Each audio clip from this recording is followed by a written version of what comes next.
Mokolo ya mibale ya sénateur Augustin Matata Ponyo, ministre wa yambo ya kala ya ekolo Congo démocratique ya koyanola na bazuzi ya cour constitutionnelle pona likambo ya Bukangalonzo.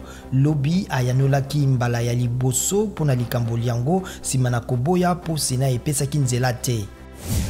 Lingomba État islamique esakoli ebotoli mboka mibale ya bakristu na Ituri sima na bitumba.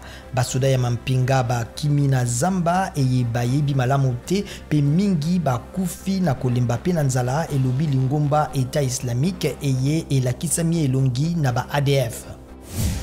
Tribunal ya basoda ya Kinshasa Ngaliema ekateli policier Kalenda Ntumba etumbu ya liwa pona koboma mokonzi wa ye na masasi. Policier yango abetaki sous-commissaire Kayala masasi na misala ya kotala bato balataki masque tempo somoleki na bandalungwa na Kinshasa. Moyo Rwanda moko amitiki na gendarmerie sima na koboma sango moko oyo yapesaki esika ya kovanda na Nantes na France. Moyo Rwanda yango akangamaka mikolo mileki sima na kondima ete atumbaka cathédrale ya Nantes mobu moleki.